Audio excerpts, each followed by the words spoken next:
a sample here that we can pass around to show you what that looks like.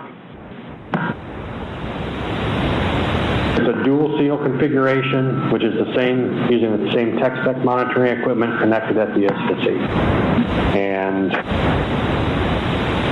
this picture here, along with the lance coming around, will lend some information. This black line, the heavy black line, represents the actual inner boundary for the confinement boundary.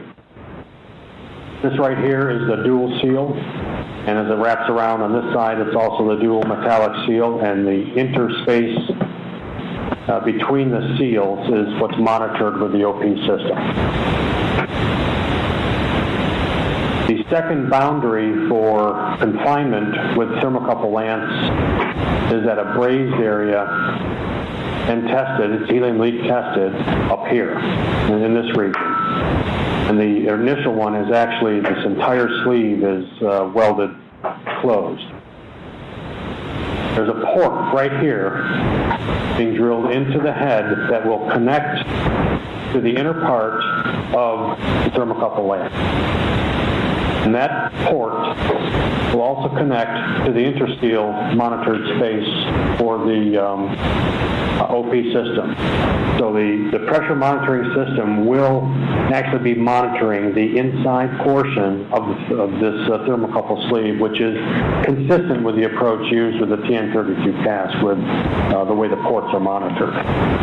So we're actually going to be monitoring between the confinement seals, and the cask is at a higher pressure.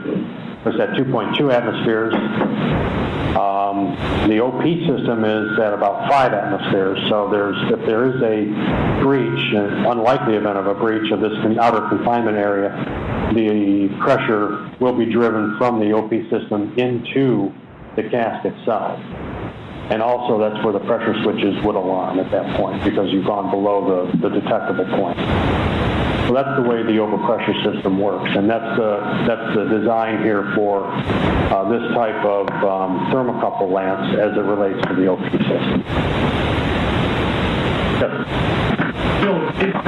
It's also a microphone not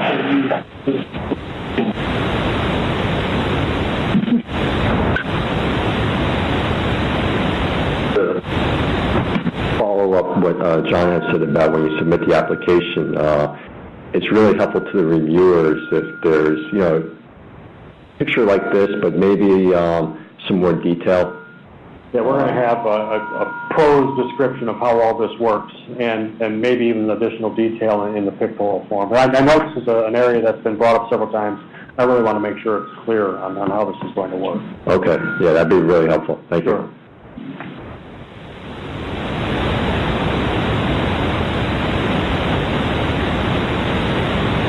Sure. Thank you. This is Joanne Ireland from the NRC. You said that the thermocouples were tested, and did you mention what criterion they were tested to, as well as what is the leakage rate criterion for the cask itself? Dave, I don't know if you want to say what the thermocouples are tested to. This is David Roberts from Arriva. We typically, again, this design is based on PWR instrumentation. We typically hydrostatically test the thermocouple, or we will typically test the PWR instrumentation at 4,000 PSI hydrostatically. There's also an option which we're going to employ a helium leak test to this assembly as well. In addition, all of our welds are dye penetrant inspected, so that covers the tests for the assembly. And also the cask itself, the final integrated leak test for the cask, the criterion for acceptance is 1 times 10 to the minus 5 millibar liters per second. Which that includes the thermocouples as well as they're placed in the cask.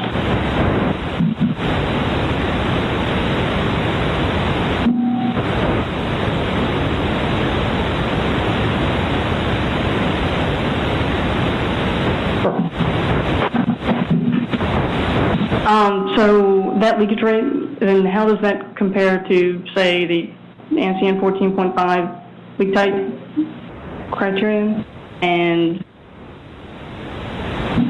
Gary, do you know if that's consistent with NCN 14.5? It's the one that is currently licensed for the CAS. We're not changing that. Under ANSI 14.5, the definition of leak type is 10 to the minus 7th reference cc's per second air, and each one of the lances is 1/10 of that value for acceptance in helium.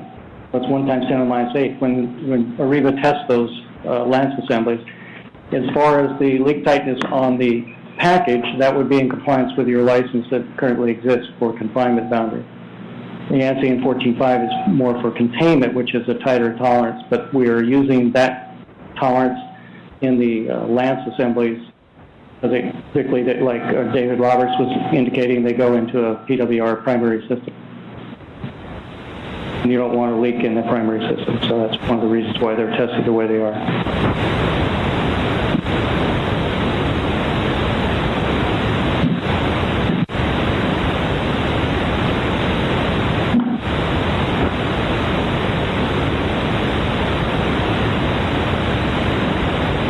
Additional components to be included in the design. Thermocouple and fuel assembly interface guides. These are what we call, I guess euphemistically, or the funnel guides that will sit on top of a fuel assembly. And they do resemble a funnel, but they interface with the assembly design and some of the holes on top of the assembly. And the primary purpose is for inserting a thermocouple lance. You obviously are going through the lid into a fuel assembly below it, by 15 or so inches, and you don't have a lot of, you have no way to really identify that you're going into the proper location. So the thermocouple fuel assembly interface guides are basically a funnel that'll adapt to the underneath of the lid and guide the thermocouple lance into the fuel assembly guide tube into the proper location. So it'll be certainly facilitate installing the thermocouples. We have neutron absorber rods that we're installing for future transport considerations. They're not needed for storage, but it provides additional neutron poisoning for future transportation needs. And these PRAs, as we call them, the neutron absorber rods, poison rod assemblies, are very similar to the burnable poison rod assemblies that are used in reactor, the same type of base plate design, and the rods look very similar to the BPRA rods.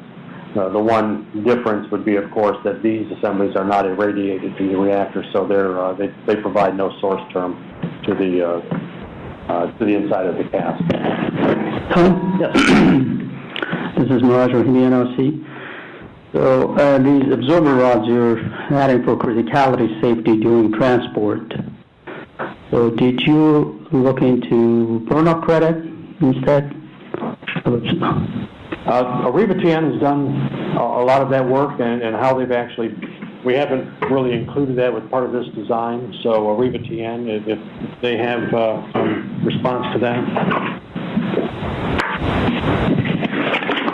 This is Prakash from Arriva TN. For the transportation, we'll have to use both burn-up credit and absorber rod credit.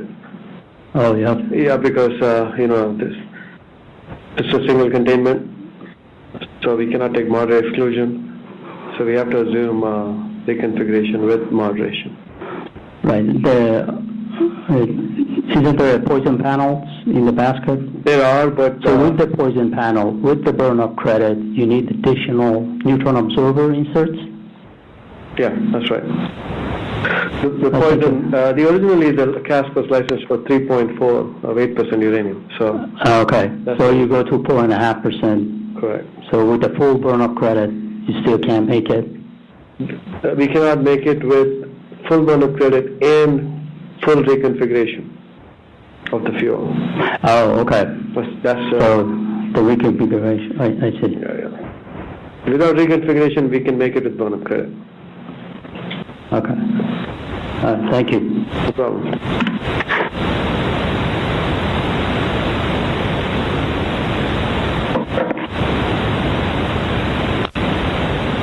TN32B HBU cask was fabricated already. It was built to Certificate of Compliance 72-1021, and it met those requirements. However, it was not initially licensed for high burn-up fuel, and that's where Dominion is right now in seeking to amend the North Anna site-specific ISFC license S&M 2507 to add this storage cask to that license, and including the higher burn-up aspect of the fuel that will be stored.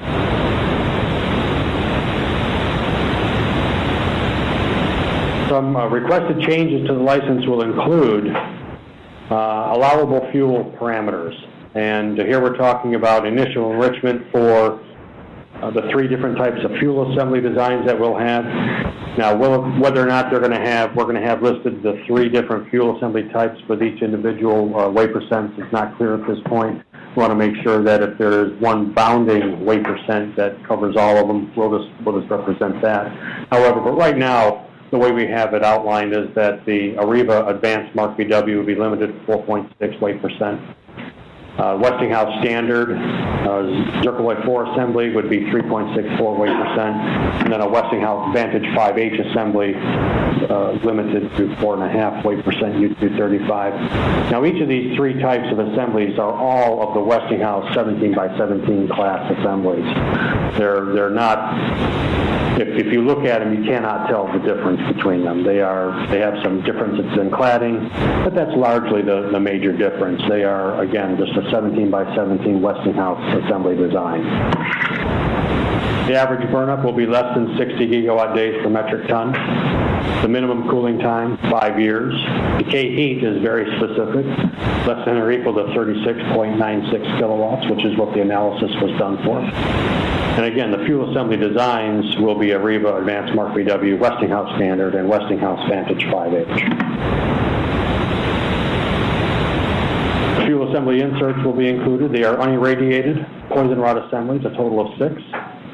The fuel assembly weight, including the PRAs, or those poison rod assemblies that I mentioned, will be less than or equal to 1551 pounds. The current limit is 1533. Fuel assembly initial uranium content is currently less than, the current license is less than or equal to 466 kilograms U per assembly. That'll need to increase to 469 for this particular assembly, well, for this cast. Some assemblies are heavier than the 466. There'll be some changes to the LCOs in the tech specs. The surveillance, A surveillance will be added to LCO 312 for cast seal integrity to allow for cavity testing during loading operation.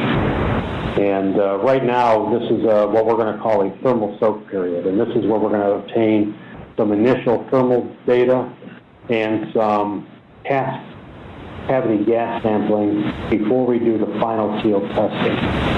Right now, the tech specs have a 48-hour period from the time that we do the final backfill closure for the final backfill cast to doing the final integrated leak test of 48 hours. Excuse me.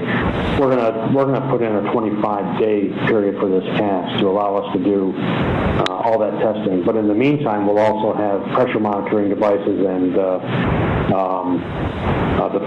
the temporary alarm panel on the cast. So it will be the cast cavity will be monitored and for leakage. So we'll be covered for that 25-day period, as if the cast were itself being hooked up to a monitor separately after the integrated leak rate test. So there's really no distinction between this operation and then having the final integrated testing done within 48 hours.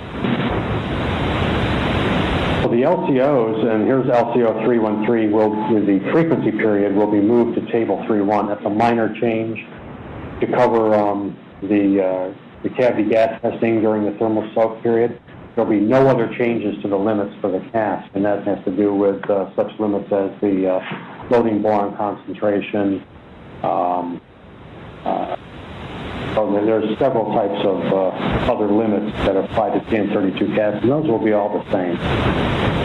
The surface dose rate for the top of the cask will increase. The analysis shows somewhat of an increase in the top surface dose rate, but the side surface dose rates do not increase with this very specific analysis that we have. So we're already bounded by the current license in the surface side dose rate. We don't expect to change there.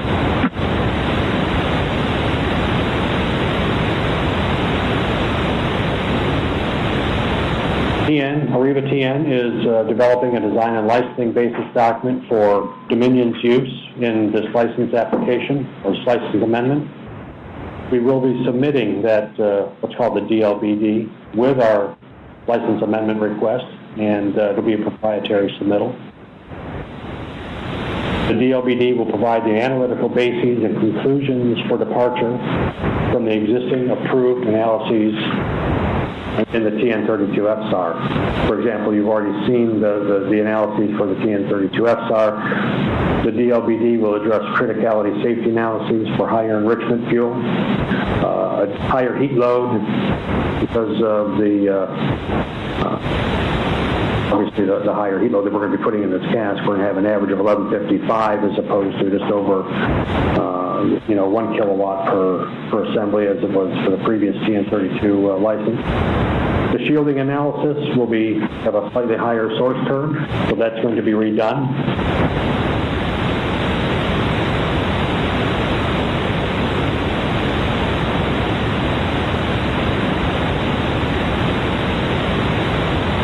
So on the criticality safety, I guess for the storage, the change, you're going to propose basically a higher boron concentration, I assume, during loading. No, it's going to be the same. Oh, you're going to, although that you've gone to higher enrichment, 4.65, what is the ppm 2500 right now? The 2500 will bound the 4.6? Right. As we currently have it analyzed, it'll bound it. Okay. So the inserts, you're not going to rely on it just for the transport?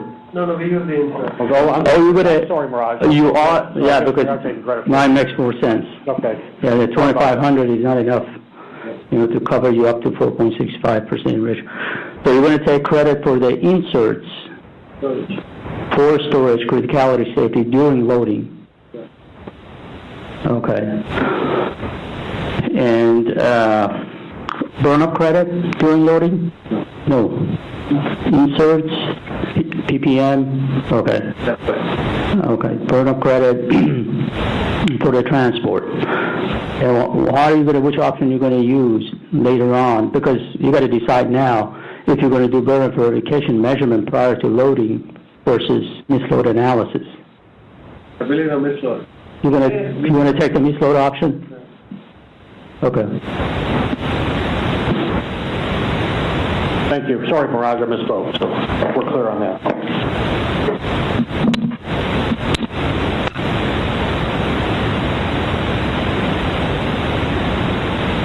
Okay, now we talked a little bit in the past about in situ cavity gas sampling, and specifically what we're talking about here is gas sampling while at the pad.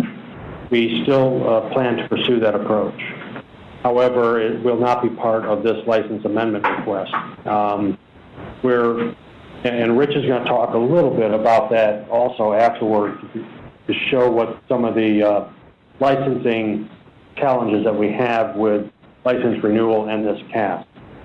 Also, we need to, I think, go back internally and vet the process in the way that this type of cavity gas needs to be packaged. There's perhaps several different options, even though we don't plan on putting in this license amendment request, but it's still possible that it could be there. We could add it to there. We anticipate that the cavity gas sampling will be a separate licensing action to come in shortly after this license amendment request. So we just need to have a better understanding of how that's going to be packaged. Anyway, what the process that we would plan to use would be to install some type of scaffold building over the cask, remove the vent port cover, fill the gas bottles, sample bottles, analyze those contents, and then right after we take the sample, replace the vent port cover, resealing it with the same seal design as the original, using the same bolts, same lubricant, same torque technique, and using a new O-ring of the same design. The frequency that we plan on doing the gas cavity sampling is be once before 2020, once approximately 3 years after the first sample, and then once again prior to some future transport. The basis for this frequency is that it aligns with station resource requirements in ALARA, and it supports the industry license renewal timing needs. So I don't want it to be a surprise or have the thought out there that is that we're not going to be doing this, and we definitely are, but we need to have a better handle understanding the right package for which to send this in, especially in light of license renewal requirements also, and the timing of those license applications that'll be coming in. So it represents somewhat of a challenge for us internally, and probably as well for the NRC. We just want to make sure that we are communicating correctly and get the timing right and the package right.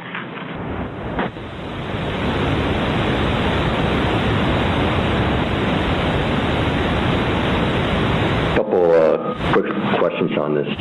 Yeah. You had mentioned an integrated leak rate criterion earlier. Will that be maintained during this procedure? The 10 to minus 5 could not be resampled.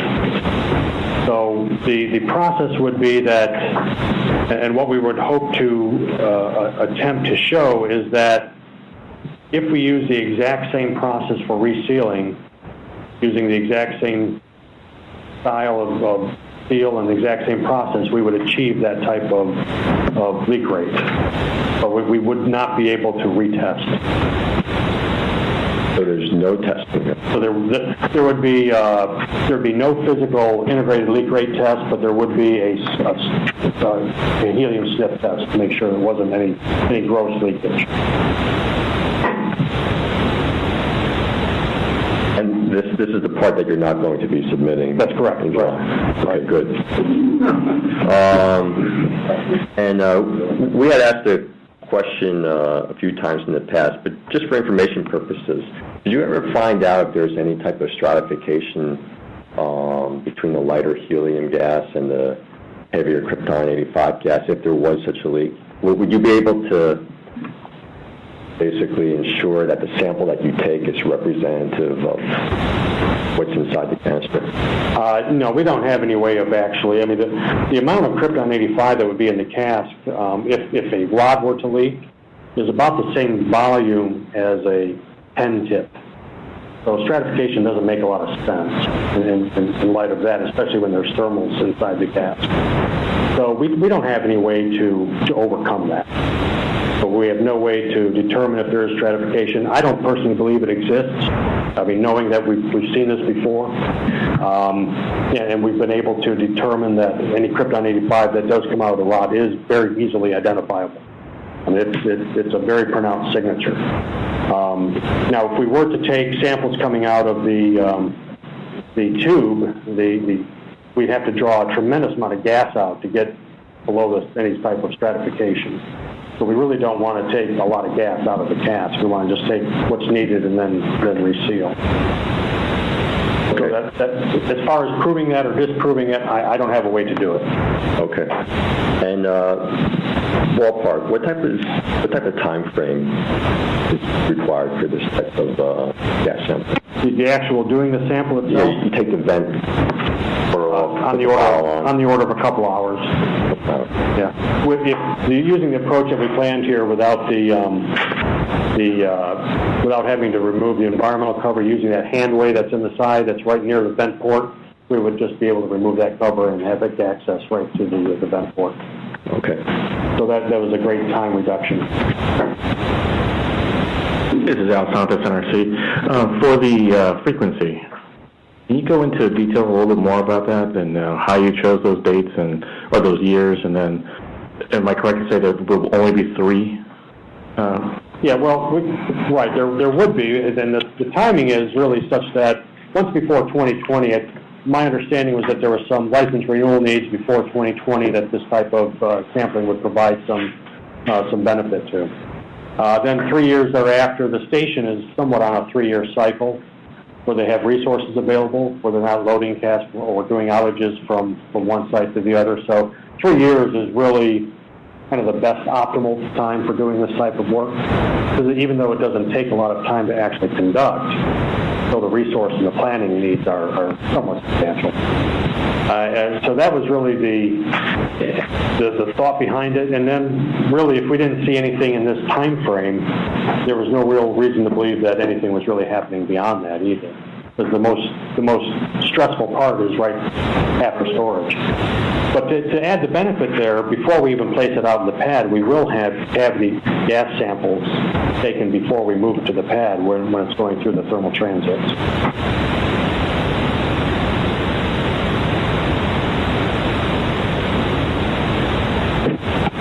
David Tan again, slide number 10.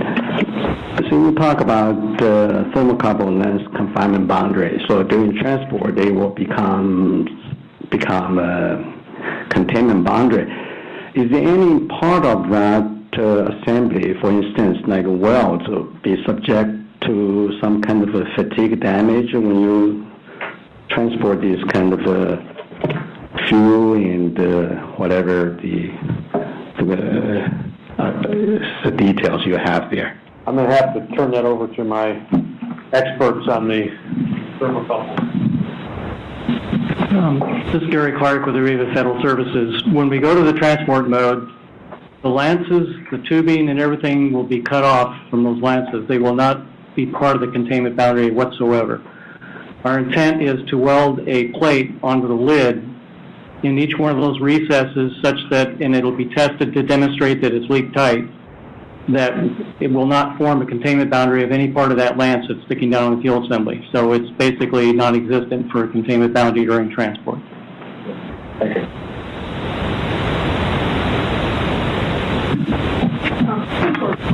I had a question. Thanks. I wanted to ask, I'm not totally clear what the TN32 was originally licensed as far as the, you had mentioned 10 to the minus 5 for confinement. I guess I'd note, because this amendment would be for high burn-up fuel, we would expect to see justifications if any release fractions are used in calculations. We'd want to see a justification for those release fractions. That was kind of one point. A separate point on this slide was asking in general, if testing is done, leakage rate testing is done of the lid and the thermocouples, and there is a leak, how would you necessarily know where that leak is coming from?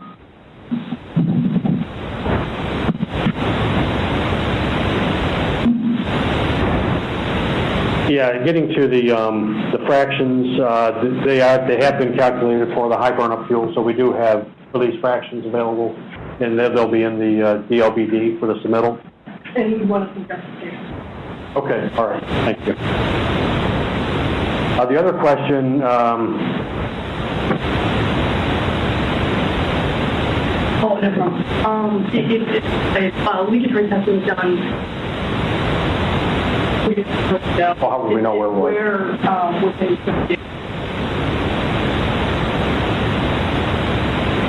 Let me address it. They're isolable.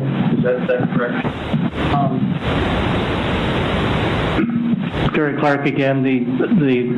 Right now, the OP system, the way it's laid out on TN32, covers the drain, the vent, the sealed test port, and they're not independent. So if you detect a leak in the OP system, you go in and assess where the leak would be. Now, for the 7 new penetrations going through lids, which are tied to the same system, I believe right now their plan is we don't have isolation valves on it, but if we run into a detectable leak or reduced pressure on that OP system, we'd have to go in and evaluate on the package what is leaking, and then take corrective actions as appropriate.